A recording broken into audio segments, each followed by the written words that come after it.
Alright, boys and girls, Miss Larkin here again. Today we are doing another Civil War segment. Today we're going to be basically talking about weapons and other maybe cavalry materials. Today I have with me, of course, Dalton. He was here last time talking about the different clothing. And we also have Mr. Rusty Quarter with us today. He's also going to be talking about different weapons. We came to him because he's been doing this off and on with Dalton as well. So hopefully I get this all recorded and it all works well. But we're going to be talking about different weapons. As you can see, we have a bunch of different stuff laid out. Other than that, I am not the expert, so these guys will be talking to you today. So without further ado, they can go ahead and start rambling like I do. One thing about the Civil War and the time leading up to it, there was an attempt to try to get guns to shoot faster and to increase loading time. Now the gun we have here is a British Brown Bess. Really this was not used in the Civil War, it's actually Revolutionary War, but you get an idea of how the gun was operated and some of the techniques for it. Now there were a few of these are what they call flintlocks, and they're called a flintlock because if you can see, there's a rock, a piece of flint rock sits right here in the jaws of the hammer. You'd put powder down in this pan, close this back, this is called the frizzen, pull it back, that's a spark probably, hopefully you see it. This would cause shower sparks to go into the powder pan, go into the main charge, and the gun would go off, but it's time consuming. So, by the time we get to the Civil War, we're moving on to, to things like this. This is an 1863 Springfield, this is an original one. And it's very much the same technique as far as loading in that you have to take your cartridge, and your cartridge was a paper cartridge like this. In it you've got powder and you've got a bullet. Now to be a good soldier in the Civil War you need two things, one top tooth and one bottom tooth, because you're going to take this cartridge, tear it, dump the powder down, then you're going to pull your ramrod out, pull the ramrod out, drive your bullet in, bring it up. You have on your belt what they call a cartridge box, which is over there. Got a cartridge box. Then you get your cartridge out of this, and then you got a cap box in your belt. Okay, mine does. You get your cartridge box, and you get one of these things out, these little guys. This is called a top hat. It's a percussion cap. And what you do with this, yeah, there's your cartridge cap box, where you keep all of these in there. You put this on, pull the hammer back, and when you fire, then this thing explodes, sends fire down the barrel, and makes the gun go off. Fairly accurate, fairly fast, but it takes time. And as you shoot these guns, powder builds up inside. And that means it's harder and harder to get the ball rammed in. So it worked, but they needed something faster. Now one of the things they came up with to make faster was this. It's called a Hall carbine. Now this thing, you still have a paper cartridge, but it's what they call a combustible cartridge, meaning the paper goes off by itself. So to load it, you flip that lever down, you would take your paper cartridge, which again has powder and bullet in it, shove it inside, close it up, pull the hammer back, put that same cap on, and you'd fire. A lot faster, but still got some issues. Well, one of the things they started working on was metallic cartridges, which are metal cartridges. Now this one is called a Burnside carbine.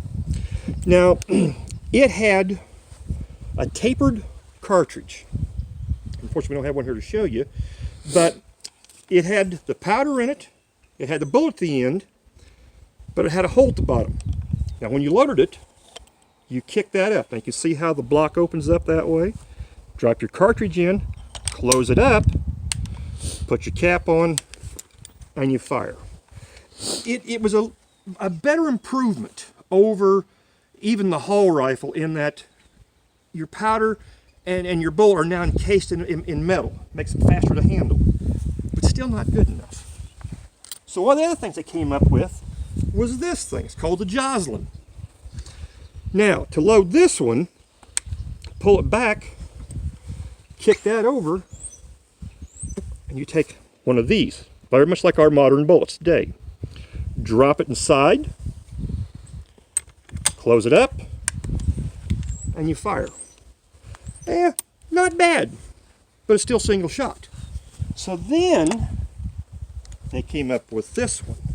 This is called the Spencer carbine. Now the Spencer is what they call a repeater. It fires more than one time. You pull this tube out, and them bullets I showed you, you load them in here, shove that in, close it up, she's loaded, cock it, and you fire, just like that. These tubes had a special box that came in, leather box, that you wore on your shoulder, and they could hold anywhere from 5 to I think 10 of these preloaded tubes. Still not fast enough. And they came out with this. This is called the Henry rifle.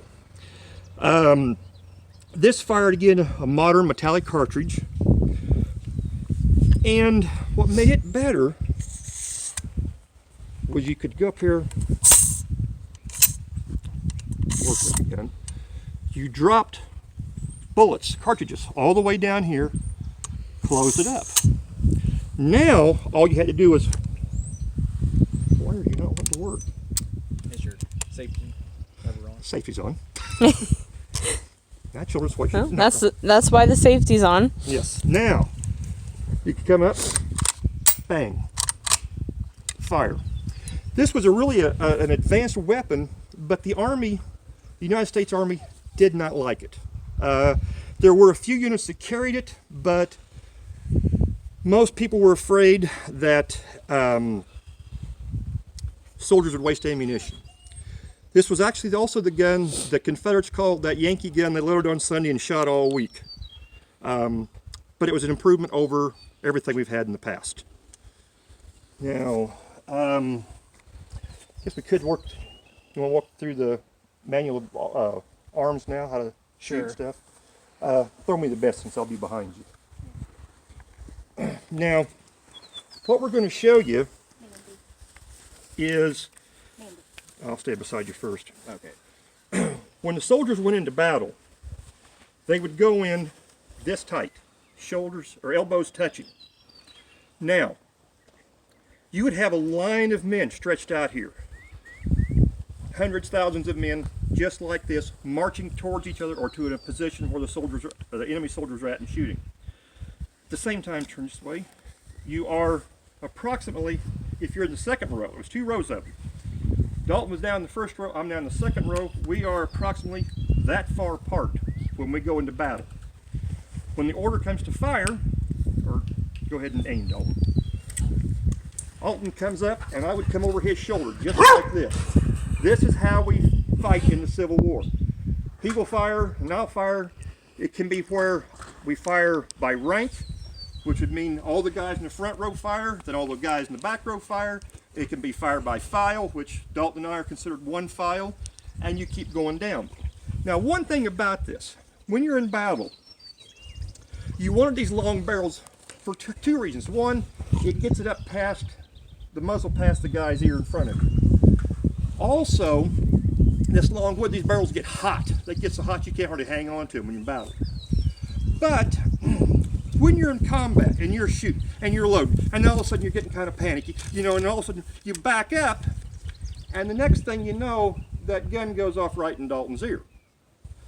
Dalton, being a veteran soldier, is going to explain to me I have done wrong.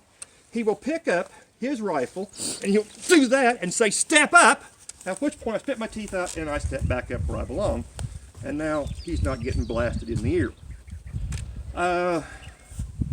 Anything else we want to cover? I've gone fast over stuff on this. Well, just you talked about increasing the firepower of these weapons, but it's important to understand how devastating this would be on the battlefield. You have these soldiers marched up in line in the old-style Napoleonic tactics, where you're marching in columns, but you have the development in firepower, where you have these rifles that can fire more accurately and faster, and it was just completely devastating on the battlefield. The casualties were horrendous, and you have these wounds. The field hospitals could not keep up with the casualty rates sometimes that are happening on the battlefields. Which leads to another point, and Dalton's right, the tactics were out of date. The weapons were too advanced, the tactics were out of date. And the weapon, or the cartridge that the main rifles fired in the Civil War like this one was what they called a mini ball. And it's a soft lead bullet with a hollow base on it. And to give you an idea, since he mentioned the hospital stuff, a mini ball is about the size of your thumb. So you can take the mini ball and put it in whatever part of your anatomy you would like. That's the mini ball going in. Make a fist. Put it on the opposite side. That's the mini ball coming out. So if you get hit in the arm, you might not have any bone from here to here. So you got to amputate because the bone's shattered. But now let's say Dalton comes in, he's got a body wound. All right, I'm the doctor. First thing I'm going to do is figure out where that bullet's at, if it's still in him. Now he's laying on the table over here. He's yelling, screaming. I've got a couple guys holding him down. First thing I do is find that bullet. How do I do it? What's the very first instrument I use? My finger. I am going to take my finger and I'm going to shove it into his body and root around trying to find that bullet. Well, if I can't find it with my finger, then I get a long wire. It's got a little pearl on the end of it. And I'll shove that in there and root around until I hear tick, tick, tick. Then I've hit the bullet. Well, now I've got to get that bullet out. So I need to get him halfway knocked out. And you know, if you go to the doctor today for surgery, they give what they call anesthesia, put you to sleep. Well, at that time they used to have a couple of but with so many casualties coming off the battlefield, they had to use it very sparingly, very limited. So I'll give him enough laudanum to breathe to where he's just goofy. He's not out, he's just goofy. Then I'm going to go in there and pull the bullet out. But if I got to do an amputation, then what I'm going to do is tie a tourniquet. Let's say he got shot in the leg. I've got to take his leg off. We're going to put a tourniquet on there, tie it, cinch it down. Then I'm going to get my knife out. I've got some guys holding me. I'm going to start cutting on that flesh, getting his flesh off his wound. Then I'm going to grab my saw. And I'm going to go cut the leg off. Then we're going to sew that loose skin back up. Now he's been awake, he's got to enjoy all of this. He will then be taken off and hopefully recover. But what I will do as a doctor, once I'm done with him, I'm going to clean my scalpels and my saws by wiping them on my apron, on my pants leg, and say next. Which means disease and germs get spread, which is why so many guys die from infection in the Civil War. He might be fine, but because I've transferred bacteria and virus and germs to him, he dies. More people die of infection in the Civil War than actually died on the battlefield. It was a bad time. Gosh, there's some other stuff I can think of, but I'm trying to cut it real short now. Yeah. Anything else you want to have in there? I think that can be it for this segment. Of course, it looks like we have a bunch of stuff still over here, so we'll get some more segments to you guys. We'll film some more throughout the day, but I'm just kind of making these videos short and sweet. That way I can keep your guys' attention span, because I know kids are short. But also, it makes it easier for me to upload, because YouTube is not so fun to upload videos too. So with that being said, that's all for this segment. I'll get to you on more segments, and we'll be right back in a few. Have a good one, you guys.